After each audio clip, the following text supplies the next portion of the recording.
Assalamualaikum warahmatullahi wabarakatuh. Salam sejahtera untuk kita semua. Salam, Om Swastiastu, Namo Buddhaya, salam kebajikan, Rahayu.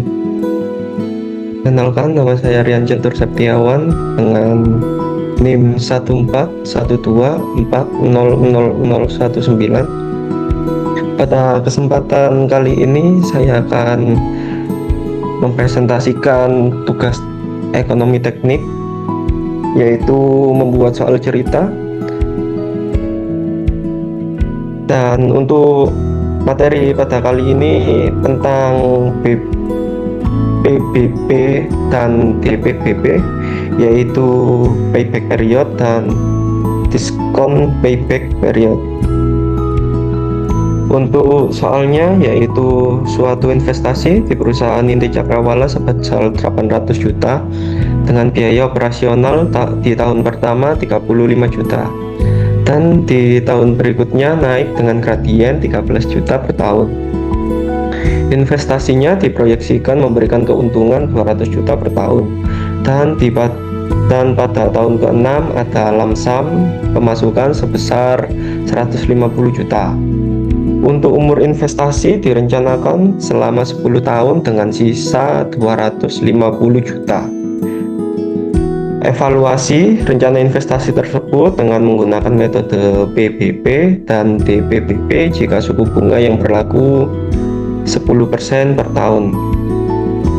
Untuk awalnya kita mengetahui investasi awalnya 800 juta.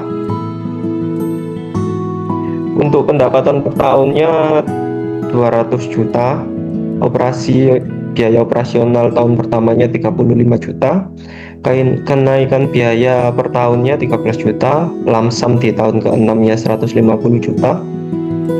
Umur proyek di 10 tahun dan suku bunga 10% per tahun. Untuk awalnya yaitu arus kas bersih di tahun pertama. Untuk total arus kasnya di minus 800 juta. Di tahun kedua biaya operasionalnya 35 juta dan pendapatannya 200. NCF dasarnya yaitu arus kas bersihnya 165 juta. Untuk total arus kas bersihnya 165 juta. Dan di tahun kedua biaya operasionalnya 480 juta. Pendapatannya sama 200 juta. NCF dasarnya 152 juta dan NCF totalnya 152 juta. Sampai di tahun ke-10 biaya operasionalnya 152 juta, pendapatan 200, NCF dasarnya 48 juta dan ada tambahan 250 juta di tahun ke-6 dan tahun ke-10. Di tahun ke-6 150 juta dengan total NCF 250 juta dan di tahun ke-10 dengan tambahan 250 juta dengan total NCF 298 juta. Untuk langkah kedua yaitu payback period dengan akumulasi 6 tahun.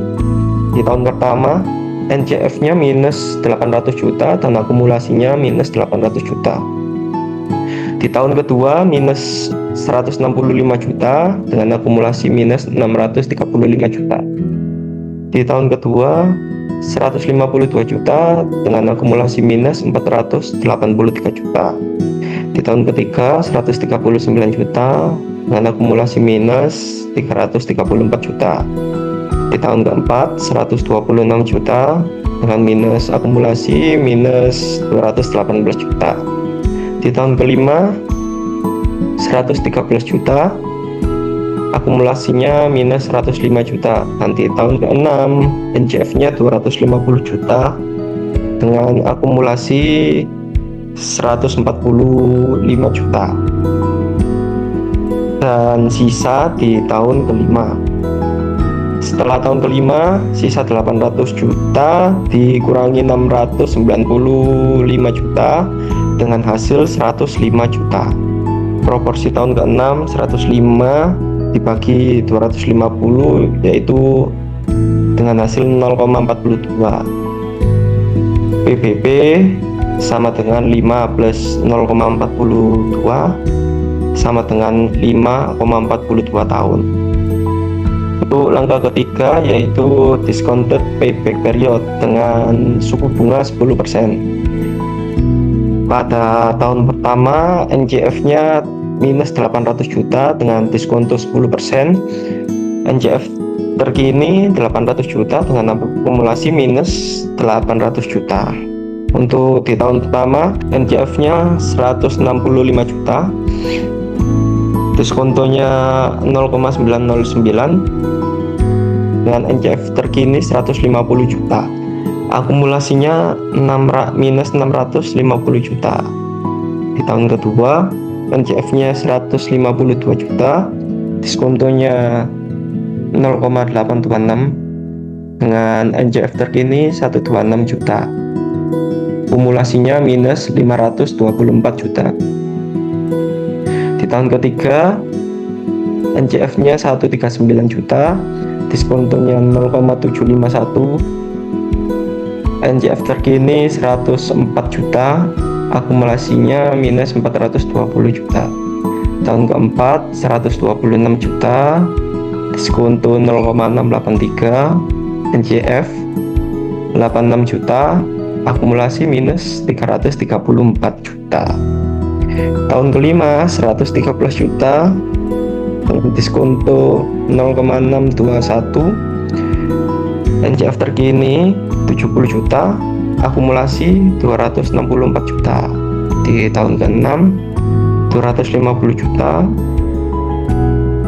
diskontonya 0,564, NJF terkininya 141 juta dengan akumulasi 123 juta.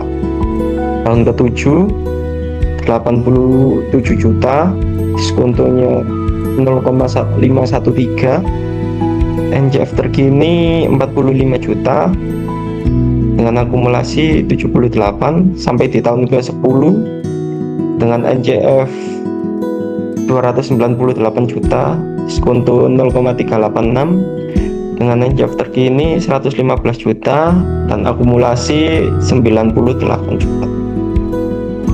Sisa di tahun ke-9 yaitu 17 juta, proporsi tahun ke-10 17 per 115 yaitu 0,15.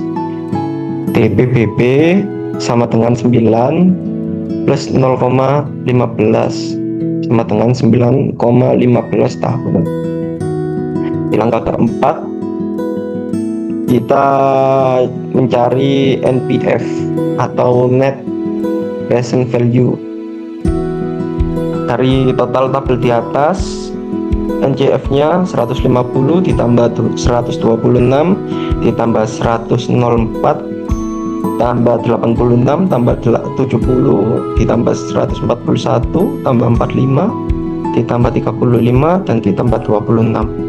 NPV-nya yaitu 898 dikurangi 800 yang ketemunya 98 juta rupiah. Untuk langkah kelima yaitu IRR atau internal rate of return dengan NPV 10% yaitu 98 juta ketemunya. Di sini kita akan mencari dengan suku bunga NPV 15%. Di tahun pertama NJF-nya 165 untuk suku bunga 15%, 0,870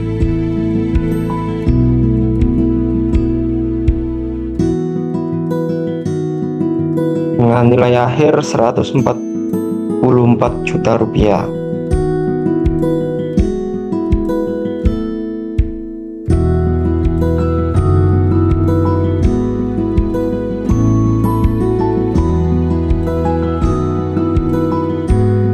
Dan untuk totalnya di angka 734 juta rupiah.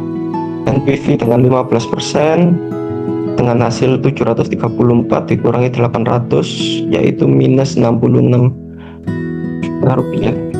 Interpolasi IRR 10% plus 98 dibagi 98 plus 66 dikali dalam kurung 15 kurangi 14 sama dengan 10 ditambah 0,598 dikali 5 yaitu 12,99% atau bisa dibilang IRR 13%. Kesimpulan pada soal latihan kali ini, untuk PBB dengan hasil 5,42 tahun. Untuk keterangannya, investasi kembali sebelum umur proyek layak. Untuk DPPP dengan hasil 9 juta dengan hasil 9,15 tahun, keterangannya masih tertutup dalam umur proyek. Untuk NPF 10% dengan hasil 98 juta, keterangannya layak.